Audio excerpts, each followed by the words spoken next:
आप प्रतियोगिता परीक्षाओं की तैयारी करोगे तो नाम ही जैसे प्रतियोगी परीक्षा है, तो कंपटीशन में आपके बराबर वाले लगभग सभी बराबर एलिजिबल हैं। तो वहाँ परीक्षा जो है वो आपके धैर्य की है और आपके समर्पण की है। कितना आप समर्पित होके और धैर्य के साथ डटे रहते हो जब तक आप सफल नहीं हो जाते तब तक के लिए। तो उनसे कहना चाहूँगा कि खुद पे विश्वास करें। दूसरा है कि अपने चाहने वालों और खुद के प्रति ईमानदार बने। सबसे बड़ी ये चीज़ जो मैंने मेरे जीवन में संघर्ष से सीखी है कि आप अगर खुद के साथ ईमानदार होते हो तो आप अपने परिवार, अपने समाज और अपने देश और राज्य के लिए भी हमेशा ईमानदार बने रहेंगे।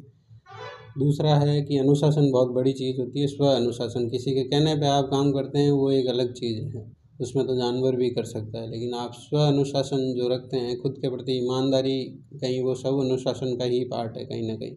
तो खुद को अनुशासित बनाएं, संयमित जीवन जिए। फाइनेंशियल मैनेजमेंट भी सीखना एक बहुत अच्छी बात होती है जो आपके बाद के जीवन के लिए भी बहुत कारगर साबित होती है, क्योंकि आप लंबा और खुशहाल जीवन जीना चाहते हो तो फाइनेंशियल मैनेजमेंट आप आने वाले टाइम के खर्चे वगैरह सब चीज़ करके, तो वो एक विद्यार्थी जीवन से भी आप सीख सकते हो। तो ये चीज़ें हैं जो आपको ज़रूर सफल बनाएगी। लक्ष्य शुरू में तो ऐसा कुछ फिक्स नहीं था कि क्या बनना है या कुछ ऐसा, लेकिन ये था मन में, ये था कि हाँ जो प्रयास करेंगे उसमें सफल ज़रूर हो जाएंगे कहीं ना कहीं।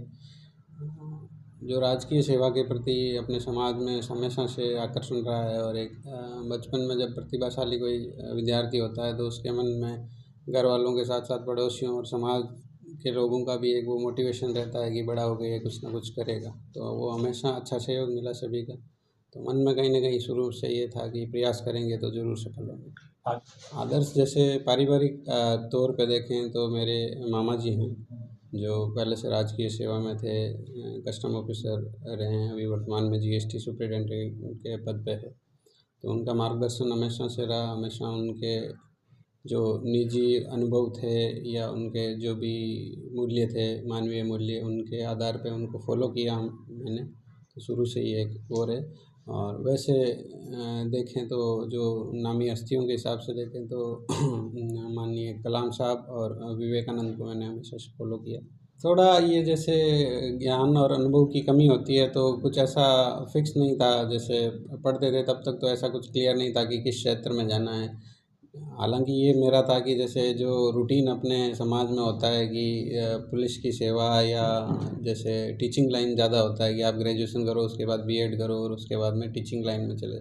तो उसके प्रति हमेशा मेरे मन में यह था कि टीचर तो बनना नहीं है, और दूसरा कुछ करना है तो अलग करना था, कुछ चैलेंजिंग करना था कुछ। तो एक ये था कि अनुभव प्राप्त किया उसी के आधार पे कि भाई किस फील्ड में जाना है, तो कुछ अलग करने के प्रयास में ये किया था ताकि प्राइवेट सेक्टर में भी कभी जाना पड़े या वैसा कुछ है तो उससे भी बहुत कुछ चीज़ें सीखने को मिली।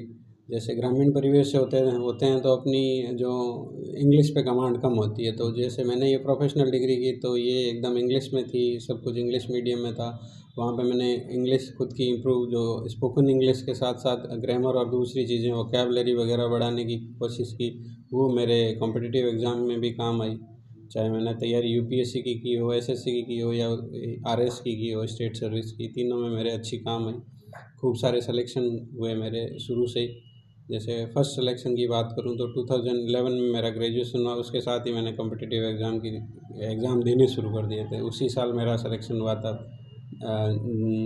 ये जयपुर डिस्कॉम में।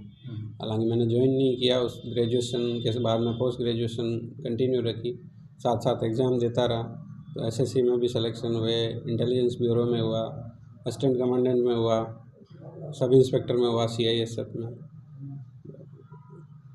नगर पालिका या जो इसको लोकल बॉडीज़ बोलते हैं DLB, department of local bodies, इसमें रेवेन्यू इंस्पेक्टर पे हुआ। तो बहुत सारे सिलेक्शन होते गए, साथ में जॉब एक हाथ में रही और तैयारी एक हाथ में चलती रही। यूपीएससी के अटेम्प्ट्स दिए 2-3, जिनमें सिलेक्शन नहीं हो पाया, इधर स्टेट सर्विस में हो गया।